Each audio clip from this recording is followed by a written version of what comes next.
On peut entendre la frustration de deux manières, comme l'action de frustrer quelqu'un ou comme l'état mental d'une personne qui n'a pu satisfaire un besoin ou un désir. Nous allons parler ici plutôt de la deuxième situation, c'est-à-dire du sentiment de frustration. Me sentir frustré implique que j'ai un besoin ou un désir et une attente. Je me suis projeté sur une réponse et il y a un décalage entre ce que j'ai prévu et ce qui se passe. Il y a un déséquilibre entre le besoin ou le désir, l'attente et la réponse aux situations qui va représenter une privation.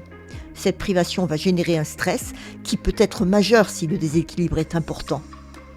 Pour vivre, on a besoin de penser que l'on a un pouvoir sur notre environnement, on pense contrôler. Le contrôle sert à protéger de l'anxiété. L'anxiété est normale, elle est adaptative. Lorsque son niveau est trop haut, elle devient problématique. Les personnes qui ont un grand besoin de contrôle fonctionnent beaucoup avec des « il faut ». Il faut que je sois à l'heure au rendez-vous, il faut que je gagne, il faut qu'on m'apprécie. Si ce qui se passe est totalement différent de ce que cette petite voix me dit, je suis impuissant, je ne contrôle plus rien, je suis devant une route barrée, c'est la frustration. La frustration est une émotion secondaire à la déception, la tristesse ou la colère. Il peut y avoir un mélange de ces émotions où l'une d'entre elles va dominer. L'émotion qui va dominer va orienter le comportement.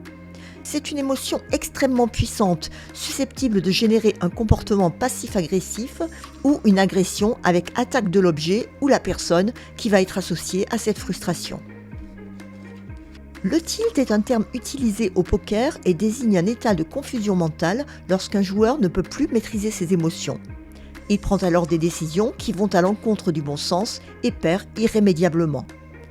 Lorsque la frustration est trop intense, le cerveau tilt. Il se bloque. L'on n'est plus en capacité de raisonner. Le tilt, c'est le moment où, face à une situation, on a envie de tout envoyer en l'air. Tout le cerveau est dirigé vers la source de frustration, il ne fonctionne plus correctement. Sur le plan cognitif, il y a une dissociation accompagnée d'un défaut d'inhibition. Les pensées tournent en boucle, les ruminations autour de la source de frustration sont envahissantes. Les comportements deviennent alors agressifs, les actes impulsifs, les actions désorganisées. Il devient impossible de prendre une décision de manière rationnelle et l'on va laisser libre cours à nos instincts. Chez une personne qui est en tilt, la pression, la fatigue, les stimulations, trop de monde autour d'elle par exemple ou une intervention inappropriée vont encore augmenter la puissance de l'émotion. Identifier que l'on est en tilt ou en risque de tilt peut permettre un désamorçage de montée en tension. Pour éviter d'en arriver à un niveau de tilt ou pour en sortir, il est important d'apprendre à mesurer son sentiment de frustration et avant qu'il ne devienne trop intense, faire une pause. 15-20 minutes, c'est le temps minimum nécessaire pour désamorcer le tilt.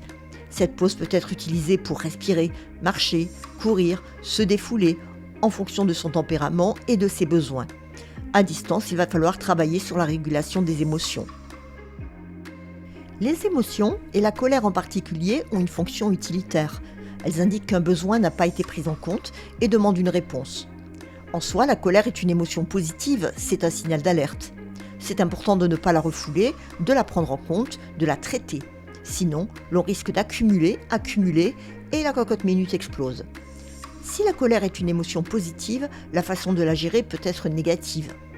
Pour mieux la gérer, il est important de l'identifier, la reconnaître et accepter qu'elle soit là. On peut la laisser nous traverser, la laisser passer en se disant et en acceptant que l'on ne peut pas tout contrôler. Il peut être judicieux de faire un tableau, ce que je peux contrôler d'un côté, ce que je ne peux pas contrôler de l'autre. Quand on écrit, on agit aussi et on se décentre. On peut aussi travailler sur ces schémas de pensée. En effet, on a tendance à penser que ce sont les situations qui génèrent nos émotions. Or, ce ne sont pas les situations, mais bien les pensées que nous avons sur ces situations. Par exemple, je suis sur l'autoroute et un conducteur s'agite derrière moi, me fait des signes, klaxonne, des appels de phare. Si je me dis « Quel abruti, mais qu'est-ce qu'il me veut ce type ?» Très certainement, je vais avoir des émotions négatives et peut-être un comportement très impulsif. Si je me dis « Est-ce qu'il y aurait un problème avec ma voiture ? Il veut me communiquer quelque chose ?» Je risque d'avoir une émotion très différente et de me poser des questions. Si je me dis « Il doit avoir une urgence vitale pour se comporter de cette manière-là », là aussi, je vais plutôt ressentir de l'empathie et peut-être me ranger pour le laisser passer. Ce petit travail sur l'identification des pensées et l'invitation à générer des hypothèses alternatives sont très efficaces pour travailler sur la régulation des émotions. Les techniques psychocorporelles comme la respiration, relaxation, cohérence cardiaque ou autres peuvent être aussi très efficaces pour une meilleure régulation émotionnelle.